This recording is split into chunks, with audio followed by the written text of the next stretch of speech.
sexual, horror o droga na hindi angkop sa mga bata.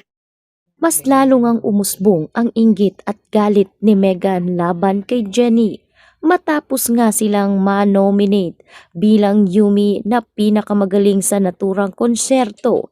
Kaya naman agad nga ngayong nagpasalamat ang lider ng Yumi na itong si Jennie. Subalit matapos nga siya ay ibinigay niya ang mikropono dito kay Meghan. Hindi pa nga nakakapagsalita si Meghan ay agad na ngang nagpaalam ang naturang MC at sinabing kinakailangan ng putulin ang kwento nitong si Meghan. Sa huli ay galit na galit nga itong si Meghan kay Jennie at kinumpronta niya ang dalaga. Sinabi nitong si Meghan na sinadya umano ni Jennie na habaan ang kanyang speech para magmukhang katawa-tawa at mapahiya itong si Meghan. Ngunit paliwanag ni Jennie na hindi niya kontrolado ang naturang pagputol ng pagsasalita nitong si Meghan. Kaya humihingi rin siya ng dispensa kung ganoon man ang nararamdaman ni Meghan sa kanya. Kaya bumalik itong si Meghan sa kanyang kwarto at galit na galit. Kinausap siya ni Dara at sinabing kung nais nga talaga nitong si Meghan na hindi siya magmukhang katawa-tawa sa iba ay kinakailangan umanong habaan nito ang kanyang pasensya at huwag nga raw magpadalos-dalos sa kanyang galit. Kaya naman ipinangako nitong si Meghan na ito na ang huling pagpapahiya ni Jennie sa kanya. Masyado na umanong lumiliit ang pwesto nila ni Jennie para sa iisang grupo.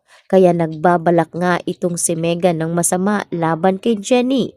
At nang nagkataon nga na nag-happy-happy nga ang mga kaibigan ni Jennie at ang Yumi Group, ay dito nga nagbakla-baklaan ang kanyang best friend.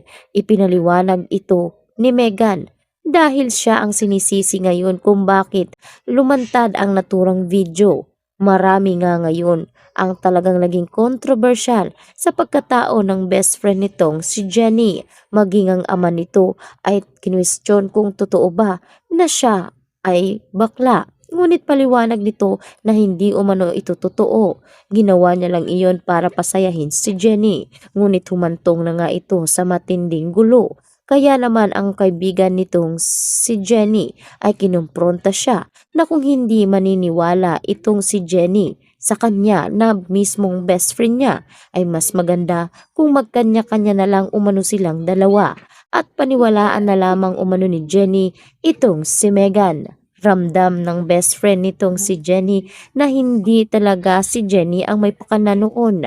May nanulot umano ng video at talagang pilnano nga itong ipalabas sa social media para sila rin ang mag-away at agad na nga siyang iniwan ng kanyang best friend.